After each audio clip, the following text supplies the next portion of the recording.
Konseling dengan pendekatan Gestalt atau teknik kursi kosong. Konseling Gestalt adalah pendekatan psikoterapi yang dikembangkan oleh Fritz Perls yang berfokus pada kesadaran diri, pengalaman saat ini atau here and now, dan tanggung jawab individu terhadap kehidupannya. Salah satu teknik utama dalam konseling Gestalt adalah teknik kursi kosong yang digunakan untuk membantu klien mengeksplorasi perasaan, konflik internal, dan hubungan dengan orang lain. Konsep dasar teori Gestalt. Pendekatan Gestalt menekankan bahwa individu harus mengalami kesadaran penuh atau awareness terhadap emosi, pikiran, dan tindakan mereka agar dapat menyelesaikan konflik yang belum terselesaikan. Teknik kursi kosong digunakan untuk yang pertama, membantu klien menyadari dan menyelesaikan konflik emosional yang belum tuntas. Yang kedua yaitu meningkatkan pemahaman terhadap diri sendiri dan orang lain. Dan yang terakhir, menciptakan pengalaman langsung untuk mengolah perasaan yang terpendam. Adapun definisi dari teknik kursi kosong yaitu metode di mana klien membayangkan seseorang atau bagian dari dirinya sendiri duduk di kursi kosong di depannya. Klien kemudian berdialog dengan kursi tersebut, seolah-olah sedang berbicara langsung dengan orang yang dibayangkan. Adapun tujuannya yaitu yang pertama, mengeksplorasi emosi dan pikiran yang belum terselesaikan. Yang kedua yaitu memproses konflik batin atau hubungan yang sulit. Yang terakhir meningkatkan kesadaran diri dan ekspresi emosi.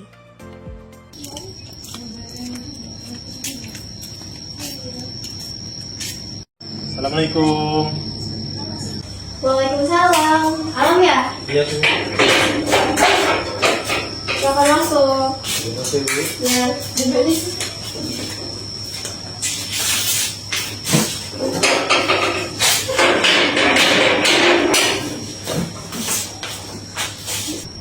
Gimana kabarnya Alam hari ini? Alhamdulillah Bu. Hari ini Alam dari mana? Dari kampus. Oh, ada kelas. Ada. Mata kuliah apa? Metopen. Oh, Alam ini jurusan apa sih? BK Bu. Oh, BK. BK Unila ya? Iya.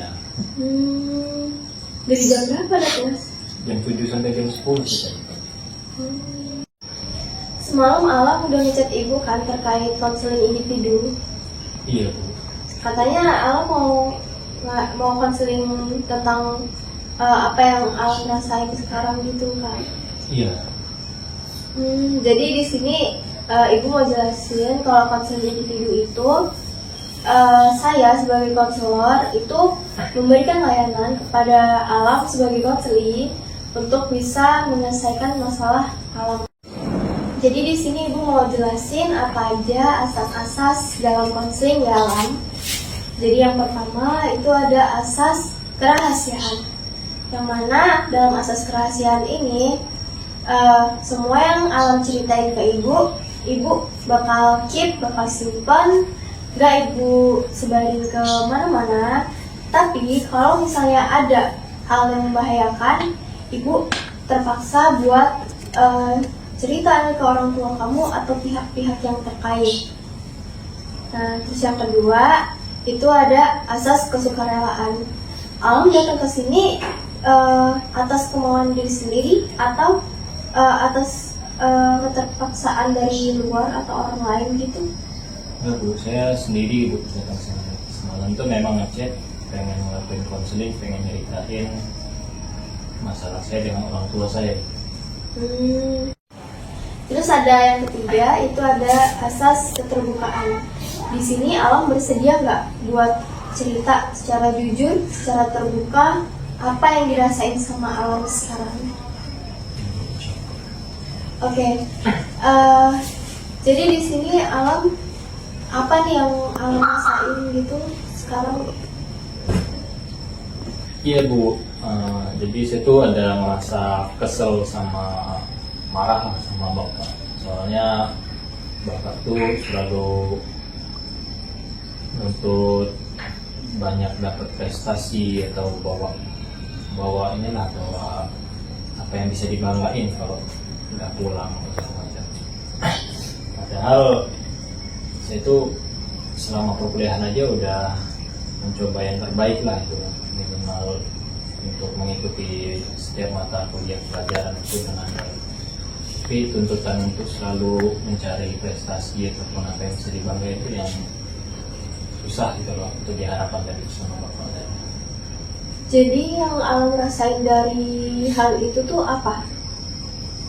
ya saya ngerasa kesel sama marah sih Bu kalau untuk sekarang sama bapak. Ada rasa tertekan gitu nggak? Ya jelas Bu, tekanan dari prestasi tadi kan selalu dipinta-pinta, selalu dipertanyakan ya. Mau pulang ya ini biasanya nanya-nanya. Jadi Alamnya rasa kesel, marah, rasa tertekan dari bapaknya Alam yang selalu menuntut Alam buat jadi apa ya, mahasiswa yang berprestasi gitu ya. Jadi Alam nih belum bisa nerima gitu kalau misalnya Alam dituntut buat jadi mahasiswa berprestasi menurut bapaknya Alam gitu. Kalau dari pribadi, karena untuk perkuliahan saja udah membuat saya cukup susah gitu menurut saya pribadi. Jadi untuk selalu mencari prestasi yang lebih-lebih itu mungkin terlalu berat lah untuk mungkin nggak bisa. Terus Alam kalau misalnya ngerasa gitu, Alam melampiasinya kemana? Nggak ada sih Bu, saya juga bingung, makanya saya datang ke sini mau konseling apa sih yang ini harus saya lakuin, karena saya sendiri di kosan biasanya mau marah ke siapa bingung, tapi ya tadi Bu selalu ini pikiran terus ya. Alam pernah nggak sih cerita gitu ke bapaknya Alam terkait masalah terkait perasaan Alam sekarang ini? Belum pernah sih Bu, soalnya takut juga sama orang tua kalau bicara ini gak enak kayaknya. Apa bapaknya Alam nih suka marahin Alam gitu, kayak marah banget gitu ke Alam kalau misalnya Alam tidak membawa prestasi pulang ke rumah? Kalau dari nadanya ya Bu, mungkin dia bisa dikatakan marah, soalnya dia kayak maksa gitu pas dia ngomong. Apa yang Alam rasain gitu kalau misalnya bapaknya Alam udah marah besar gitu? Di samping rasa takut, tapi ya lebih marah dengan kesel juga sih Bu, karena tiap pulang selalu gitu dan dipertanyakan seperti itu terus. Marah sama kesal ya. Ibu tahu perasaannya Alam sekarang. Pasti sulit banget ya buat Alam buat ngadepin masalah ini, ngadepin perasaan ini. Jadi Alam buat apa ya, melampiaskan itu tuh gimana? Alam pernah nggak sih cerita ke teman atau ke teman dekat atau ke saudara misalnya? Pernah nggak? Belum pernah, orang lain juga belum pernah, soalnya mungkin di samping ayah keluarga juga saya juga nggak enakan, kayak merasa nggak berguna juga nanti sama orang tua gitu. Karena memang saya orangnya yang selalu merasa sudah lelah dan segala macam, jadi belum pernah. Jadi Alam merasa lelah gitu, jadi ngerasa kayak kurang bagus kalau diceritain ke orang lain gitu ya. Iya. Jadi di sini Ibu ada teknik nih buat Alam. Misalnya Alam mau meredakan masalah ini gitu, Ibu ada teknik yang namanya kursi kosong. Jadi Alam bisa duduk di kursi kosong ini, tapi sesuai dengan instruksi dari Ibu ya. Apa yang kamu rasain tentang hubungan kamu yang ngeganggu gitu sama ayah kamu? Ya, saya ngerasa kesel dan sedih sih Bu, kebanyakan karena tuntutan dari bapak tuh selalu kritik dan juga selalu pengen saya tuh jadi yang sempurna dan selalu yang berprestasi. Jadi masalah apa yang ngebuat Alam sama bapaknya Alam ini ngerasa terganggu?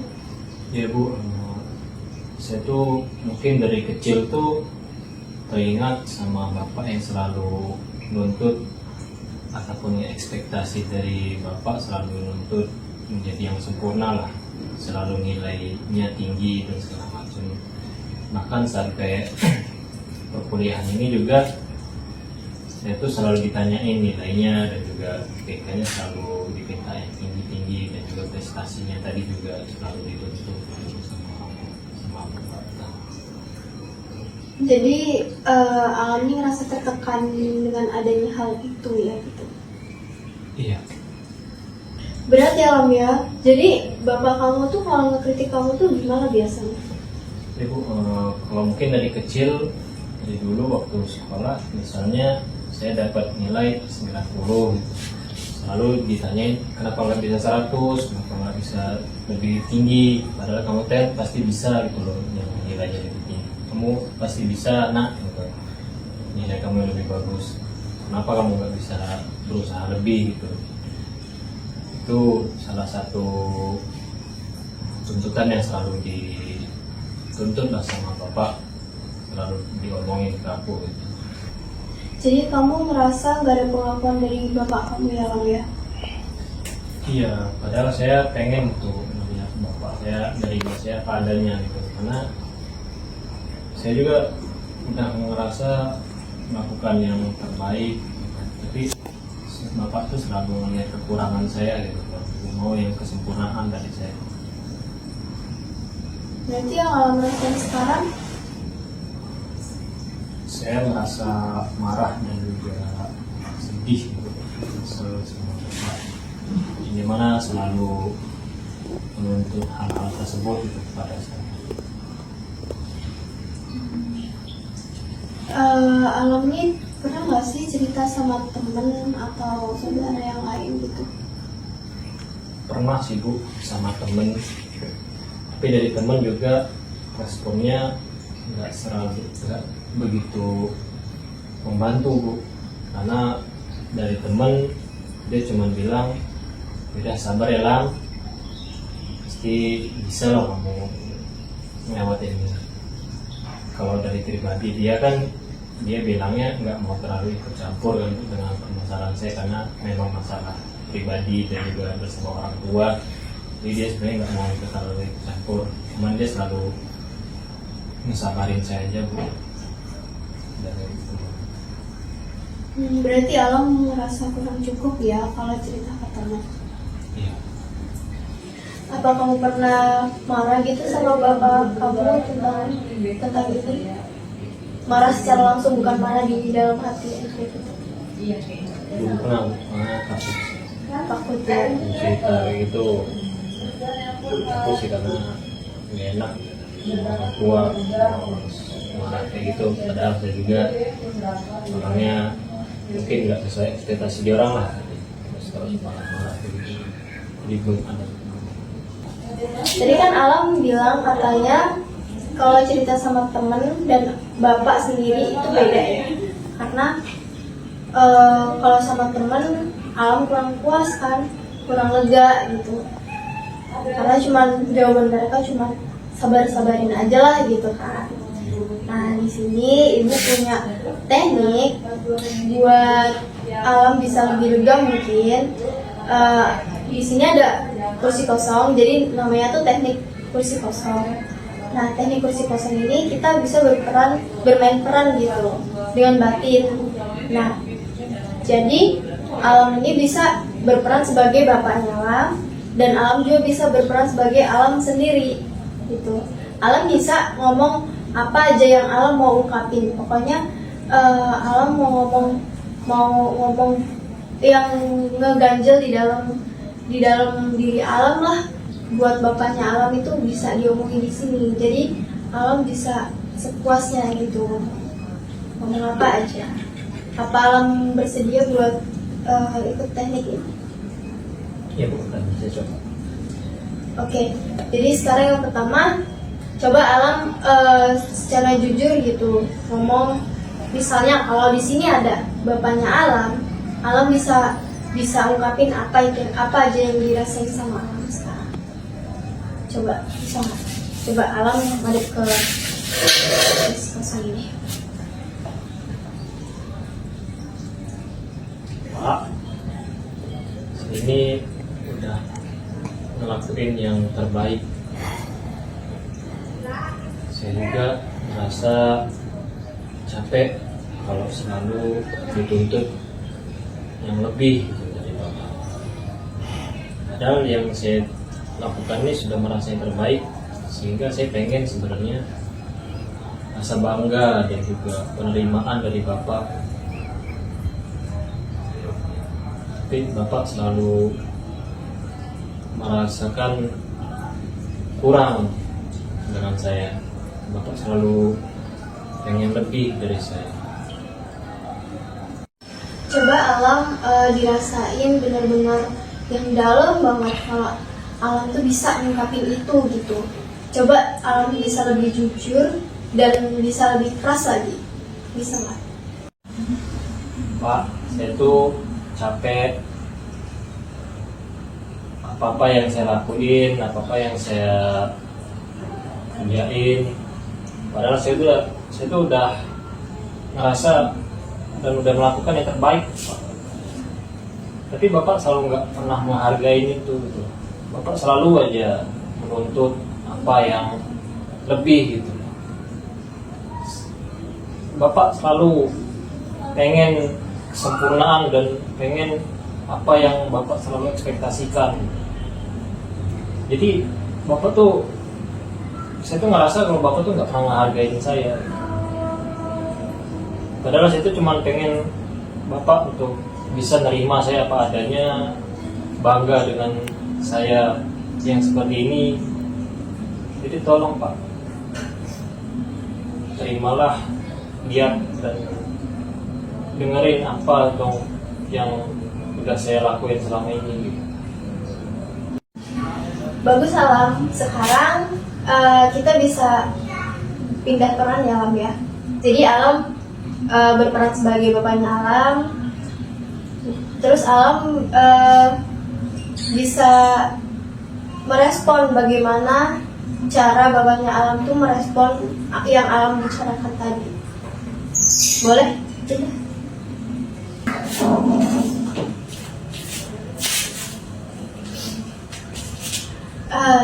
Alam bisa berperan sebagai bapaknya Alam terhadap jawaban yang tadi Alam kasih. Nah, Bapak tuh cuma ngeliat kamu tuh lebih sukses daripada Bapak. Bapak tuh pengen ngeliat kamu tuh lebih baik daripada Bapak yang saat ini. Oke. Alam setelah mendengar jawaban dari bapaknya Alam ini, apa yang Alam rasain? Saya di samping marah, sedih sih Bu. Sekali lagi apa yang saya udah lakukan selalu dipinta yang lebih, padahal saya udah capek dengan apa yang saya kerjakan selama ini. Oke, sekarang Alam bisa pindah ke bisa pilih Alam lagi. Gimana perasaan kamu sebagai Alam tadi saat berbicara kepada ayah atau bapaknya? Ya, saya merasa selalu nggak diterima Bu, apa yang setelah saya perjuangkan selama ini. Padahal apa yang saya lakukan itu udah selalu yang terbaik gitu, dan sesuai apa yang saya bisa gitu. Jadi situ maunya pengen ngelihat bapak saya itu ataupun mendengar kata-kata dari bapak saya itu kalau dia itu bangga pada saya. Oke, apa Alam bisa ngomong kepada bapaknya Alam sekarang? Bisa.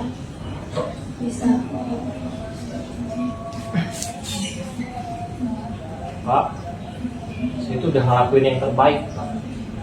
Sekarang saya pengen ngeliat, mendengar bapak tuh ngomonglah ke saya kalau saya itu udah ngelakuin yang terbaik. Bapak tuh udah bangga gitu dengan apa yang saya telah perjuangkan dan lakukan selama ini. Apa yang membuat Alam tuh jadi sedih? Iya Bu, saya sedih kalau apa yang saya telah ucapkan tadi, apa yang menjadi keinginan saya tadi, tadi nggak bakalan sebenarnya benar-benar terjadi gitu Bu. Oke, khawatiran itu tuh wajar ya Alam ya. Berarti kamu tuh sekarang masih memendam emosi dalam diri Alam Kak. Tapi Alam lega nggak setelah cerita ini? Iya Bu. Kalau Ibu Lia, Alam ini ada ya. Coba Alam bisa nggak ceritain masa kecil dari terkait masalah Alam yang sama bapaknya Alam tadi? Mungkin ada Bu, waktu itu saya kelas 5 SD, itu saya pernah disuruh sama guru, dan alhamdulillahnya waktu itu saya dapat juara atau juara dalam menggambar. Nah, tapi pas saya tunjukin piala dan piagamnya tadi ke bapak cuman ngomongnya, apa nak itu cuman piala untuk menggambar, nggak berguna, kamu fokusnya ke pembelajaran aja. Mungkin itu Bu yang momen pernah saya rasakan waktu kecil. Dari kejadian itu kamu berarti dari situ ya kamu kayak rasa pengen diakuin terus itu sama bapakmu gitu? Iya Bu, dari situ saya ngerasa kayak mungkin apa yang sekarang saya lakukan mungkin kurang memang. Jadi akhirnya saya mencoba terus berusaha, bukan hanya dari ini, tapi mencoba untuk apa yang ekspektasi dari bapak tadi inginkan. Karena tadi kan dari pembelajaran, akhirnya saya mencoba untuk fokus di pembelajaran dengan mencoba nilai-nilai saya yang mungkin seharusnya dari guru sebenarnya sudah mengatakan saya itu cukup bagus dengan nilai yang 80, 90 gitu. Dan itu saya coba untuk membanggakan bapak tentunya. Dari sini apa kamu ngerasa kamu harus membuktikan kepada bapak kamu atau kepada orang lain juga sih? Ya mungkin Bu, karena dari kejadian itu saya tuh kayak takut, kalau merasa gagal tuh takut. Jadi saya tuh pengen harus lakukan apapun yang telah saya kerjakan tuh minimal nilainya bagus gitu, sehingga bisa dapat dihargai lebih. Seolah-olah saya tuh kalau jika saya itu gagal itu nggak dihargai sama sekali gitu.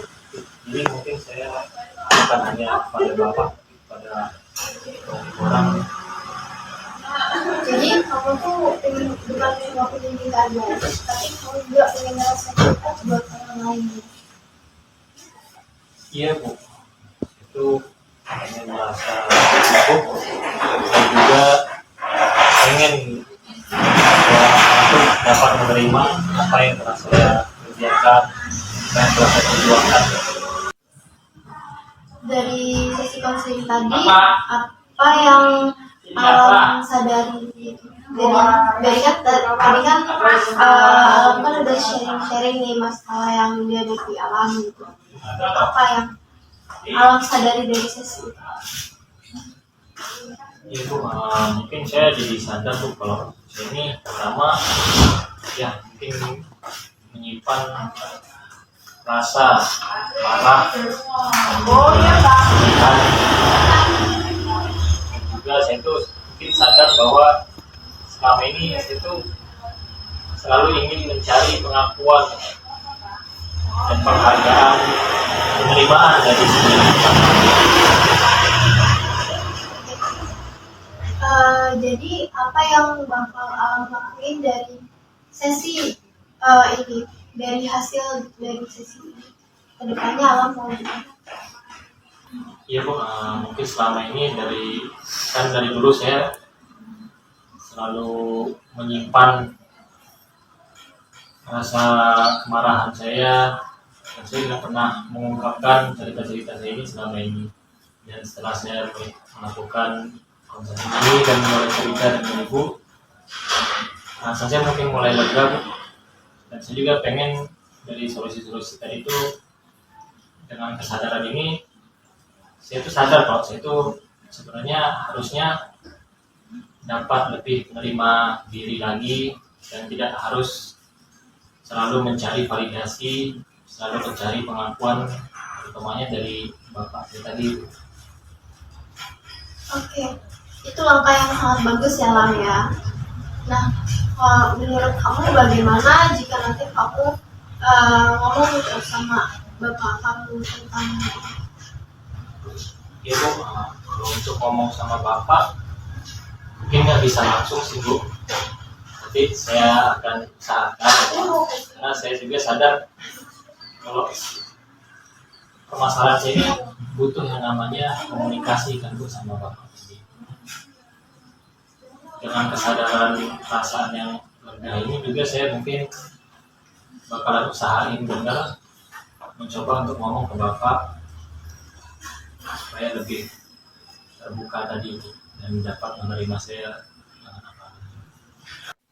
nggak apa-apa Lam, itu kan memang butuh waktu ya, butuh waktu gimana kamu bicara sama bapak kamu.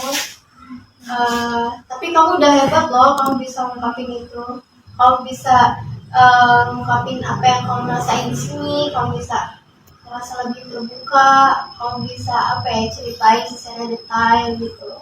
Kamu udah hebat banget, kamu bisa ngeluarin ini semua gitu.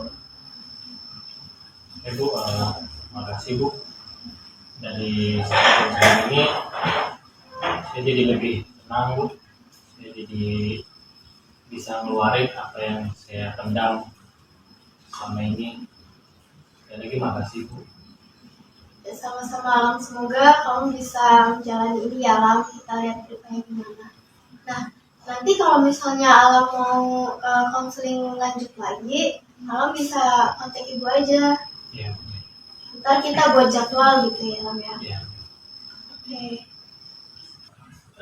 Baik Bu, sebelumnya terima kasih lagi Bu udah mau ngedengerin, terus juga mau ngebimbing saya di dalam permasalahan saya Bu. Kalau begitu saya izin pamit pulang dulu ya Bu. Oh iya, iya Alam, sama-sama.